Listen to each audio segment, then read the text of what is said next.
heart problems are a very serious thing, and I've suffered with this a bit myself, in that I've suffered with arrhythmia.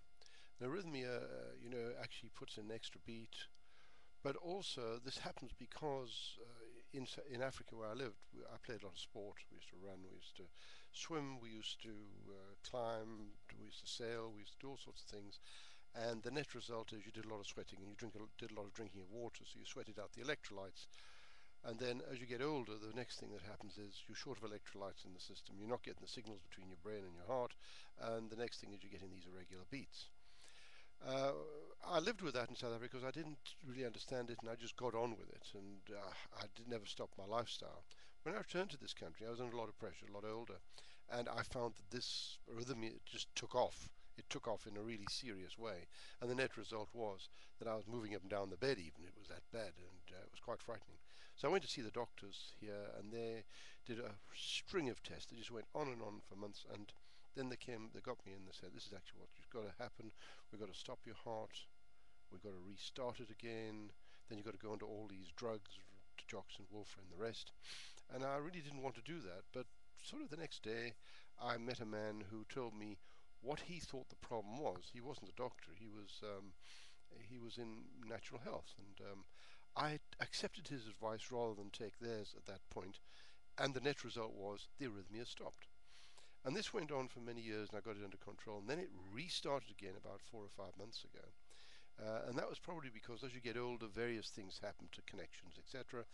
And I decided that the best thing to do was to pray about it, which I did. And the very next day, a report arrived, and I got that report, and it had the right answers in. And I got some of the what they call CoQ10. CoQ10 is bioactive, and it's called uniquinol.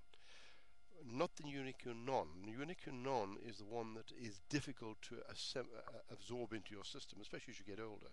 Because I did try that first, and then I realized I had the wrong material, and I got uniquinol, and the whole thing just calmed down. I never had a problem again. And I'd really like to suggest that you go and look at this site here, as you can see, and I'll just give you the name. It is called www.arrhythmia, arrhythmia-heart.com.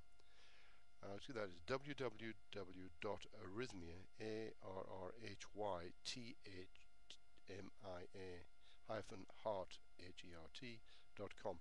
And the reason I'm giving you that is because I've told many people, and out of the many I've told, only a few have actually done it, because they do listen to their medical doctors, and I agree, they should do. Because let me tell you, the medical profession do some marvelous things. But in this particular instance, this stuff does some amazing things. That's why I'd like you to have a look at that site. And it prevents you from having to go on to all those terrible drugs or have your heart stop, because we don't know what the outcome of those particular procedures are. And I honestly suggest you do that. Thank you very much for listening. This is Barry Thornton signing off. Thank you there.